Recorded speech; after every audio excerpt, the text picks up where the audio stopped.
Do you know what the #1 movie in America is right now as of the making of this video? Jurassic Park. And no, you did not travel back in time to 1993. Though, given how 2020 is, I'm sure you would like to travel back in time to 1993. But no, Jurassic Park is currently the #1 movie in theaters. The theaters that are open, at least. See, a few theaters have opened up, and there's also been a lot of drive-ins that have either already existed or popped up throughout the country. But because no new releases have come out, a lot of these theaters and drive-ins have been showing old movies, and the one that's been proven to be the most popular is Jurassic Park. The movie came out in 1993, so 27 years later, this is now, once again, the #1 movie at the box office. That's just crazy. And of course, we got the new Jurassic World movie that's coming out. Supposedly, they're working out a way to be able to film that. So I just figured this might be a cool time to just talk about my personal story of seeing Jurassic Park for the very first time. Hi, I'm Andre. Welcome to my channel, Black Nerd Comedy, where I'd like to talk about just geeky stuff that interests me. If that's something that interests you, then I hope you subscribe and hope you check out my videos. The thing about Jurassic Park was I didn't really know that much about it going into it.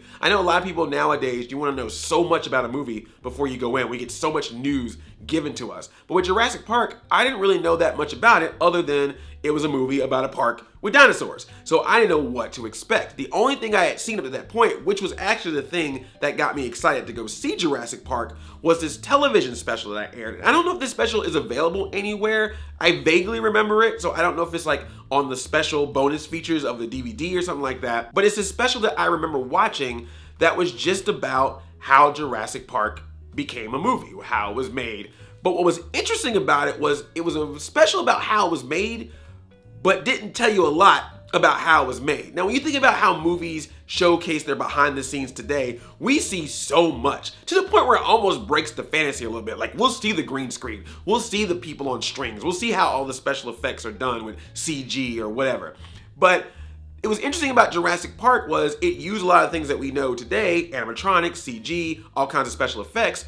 But this special I remember watching was very much like, we don't know how Spielberg did it. How did he bring dinosaurs back to life? Nobody knows. It's a special way that it was done that they won't tell us, but it looks so real. And that was enough at the time to get me to be like, I gotta see this movie. How did he make dinosaurs real once again? Only Spielberg can bring back the dinosaurs. Him and ABC, TGIF. Not the mama, Fran. I watched Dinosaurs. But yeah, when I saw that special talking about Jurassic Park and being all secretive of how the movie was made, it just got me more excited to go see this movie. So I was like, now I have to see it. I don't know why I didn't go with friends. I would imagine that there were probably some friends I would have that would have wanted to see Jurassic Park, but I recall going to see it by myself. And I got there like right before the matinee cutoff. So I don't know if this is still a thing. I'm pretty sure there's some place where this is still a thing where you would get to see the movie a little bit cheaper if you went before like 6 p.m.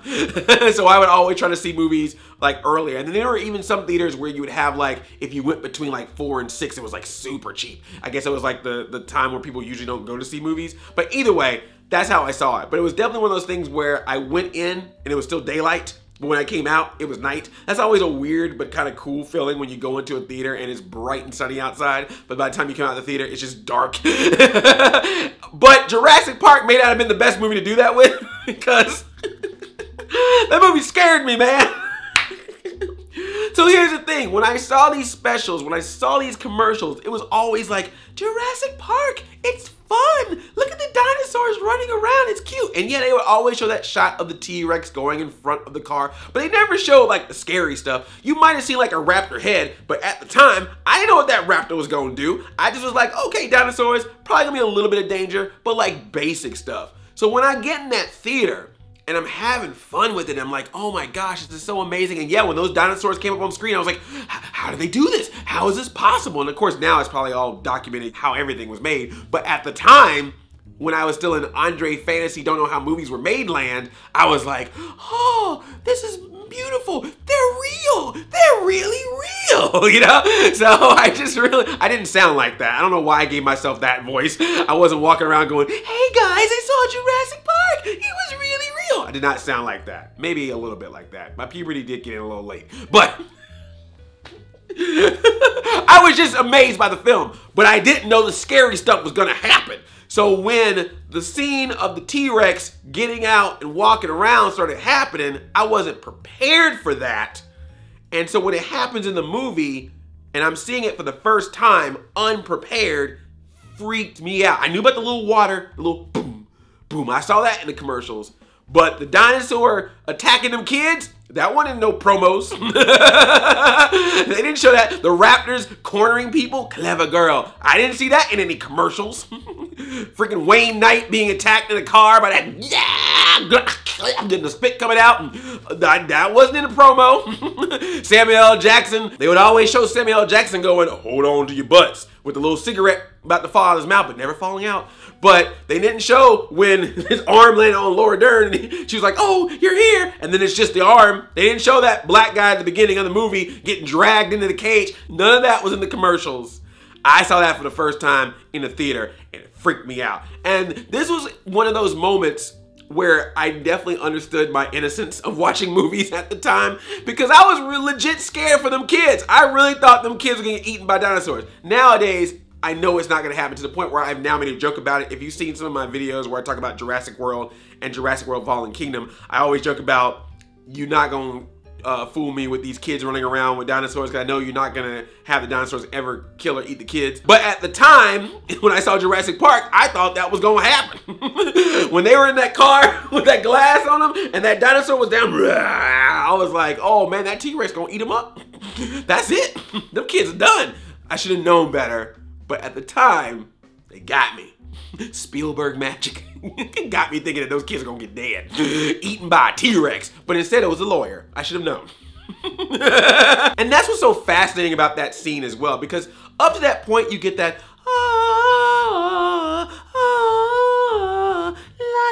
you know, that beautiful majestic music. And then even when they're talking about there could be danger, there's a little bit of that suspenseful like doo, doo, doo, doo, doo, doo. But when that T-Rex scene comes up, if you notice, the music goes away. There's no score, there's no background music. It's just the noises of the rain and the T-Rex yelling and stomping and walking around, and all those noises, particularly in the theater that I was in a good theater with Jurassic Park. The sound was just mwah. So every roar, every stomp, every growl, every scream was just right in my ear. And I think I was sitting like right near a speaker. So that stuff hit my ears hard. And I was just like, ah. So it freaked me out, man. I don't know. I was a little afraid of Jurassic Park. I know I feel ashamed to admit this. But Jurassic Park kind of scared me a little bit. Now I can watch it and just enjoy the ride. But, you know, the kid got electrocuted. They had a boy on a gate. And they accidentally turned the thing on and that kid went, what? You don't see that in the movies usually. That fence, that electric fence scared me more than some of the dinosaurs. Except for that Raptors. Oh my God, those Raptors. It was the Raptors that really got me about that movie, because I knew about the T-Rex being in there, and you know, just because of what you learn about dinosaurs in school and stuff, you already are like, oh yeah, the T-Rex. You don't want to mess with the T-Rex. That's the most evil of the dinosaurs. And then these Raptors come in like, nah, y'all don't know about me. Let me show you how it's done. And yeah, we look nothing like what we actually look like in real life, but that's all right. All you need to know about us is that we're gonna eat you. And that's all I needed. I was like, fine, Raptors, I'm scared of you now. I didn't even know about you before coming into this movie, and I'm leaving this movie going, yeah, T-Rex, you bad and all, but I ain't messing with them Raptors. Them Raptors are a gang. Literally one in the front while one attacks you from the side. That's planned. They knew what they was doing. Clever girl. It's interesting, Jurassic Park is actually one of the few franchises where I have seen every iteration in the theater. I saw The Lost World in the theaters. I saw Jurassic Park 3, saw Jurassic World, saw Fallen Kingdom, probably gonna see Dominion, hopefully, if we have theaters by the time, if dinosaurs don't actually show up. At this point, I'm expecting dinosaurs to show up for real. Like, I'm just waiting for that to happen. Like, there's an underground bunker somewhere, an Area 51 type area, where there's a giant real T-Rex that they use in the movie. They didn't tell us about it. They trained him, but now he's a little upset. And he's on the loose, and all of a sudden we got dinosaurs roaming around the world. Would you be surprised at this point? Would you? Don't make dinosaurs, people. Scientists, please, we don't need them. We got enough to deal with. Go figure out some other things first. So yeah, man, that was just a great experience. Just being able to see a movie like that by myself in the theaters. It's just a nice experience, and that was a great experience that I'll never forget. seeing Jurassic Park for the first time, even though I can watch it several times after it and still enjoy the movie for what it is. But I think that's what sometimes we may forget about our nostalgia for film. Sometimes it's about the movie itself, but sometimes it is that experience, particularly that first time experience, that can't be replicated. You're gonna just have that experience. Doesn't mean that the new movies cannot be as good as the old ones or just entertaining if they're not as good. But sometimes when we go back and think, oh, that movie was so great, sometimes we forget that that feeling of how we saw it is a part of the reason why we feel that way about a film. Which is why I will always love Super Mario Brothers. Don't at me. I don't care. I saw that movie multiple times in the theaters. Had a great time every time. So boom, boom, like a boom. And if anything, I'm mad that Jurassic Park came out the same year as Super Mario Brothers, which stopped it from becoming the smash hit it obviously would have been if Jurassic Park didn't show up. It's all Jurassic Park's fault. If that movie wasn't here, Super Mario Brothers would have been a hit, would have had 3 sequels.